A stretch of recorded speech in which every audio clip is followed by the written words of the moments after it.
The Cordouan Lighthouse stands poised like a statue at the mouth of the Gironde estuary. It's the oldest lighthouse still in operation in France. A bit further and we reach the Arcachon Basin.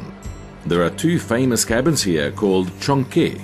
Their name comes from the Gascon word for stilts.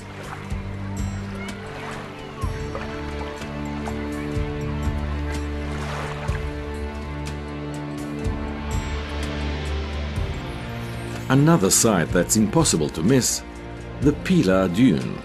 It's over 100 meters high and is made up of over 60 million cubic meters of sand.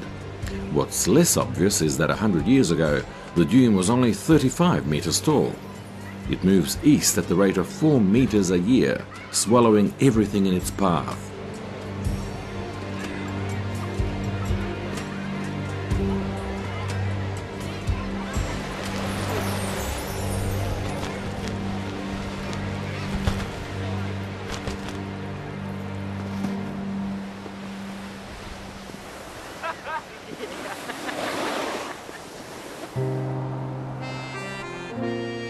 At the mouth of the Couronne-Duché River, there's a little patch of paradise hidden away from view.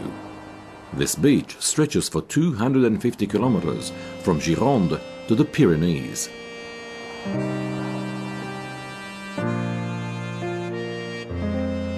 Let's leave the Atlantic now and head for other surprises and saltier waters, the Mediterranean.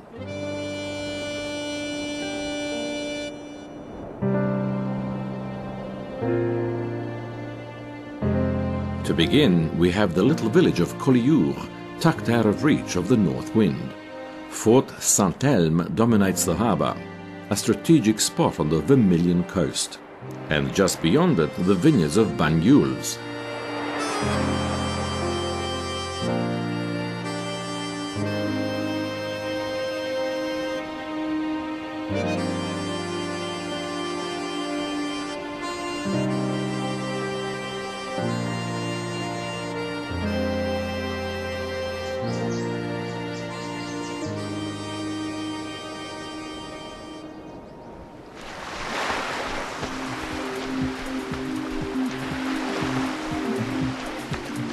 Perhaps more than anywhere else in Europe, this coastline tells the story of Northern Europeans' insatiable thirst for the sun. Beginning in the 60s, Languedoc became the promised land of mass tourism.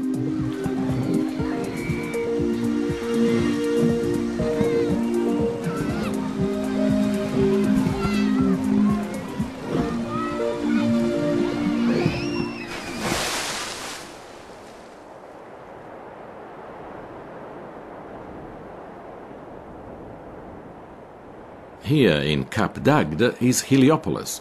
It is famous for being the largest nudist complex in Europe.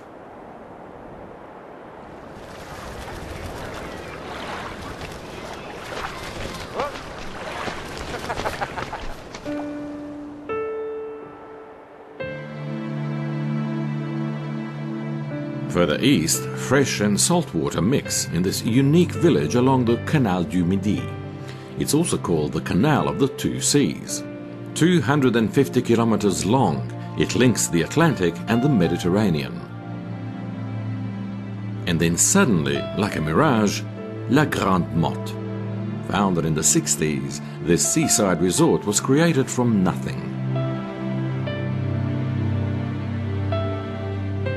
It is an architectural experiment with buildings based on South American pyramids.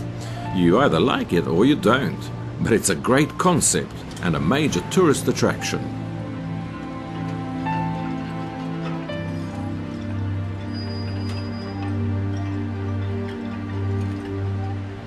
Between the two arms of the Rhône River is the Camargue.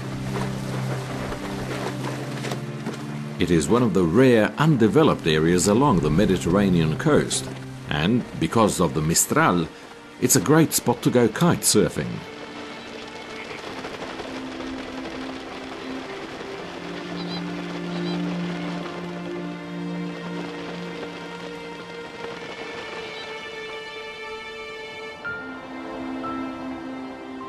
The strip of dunes grows thinner, and at the tip of the national park we find Bauduc, a world unto itself, a little piece of the Camargue that holds its own.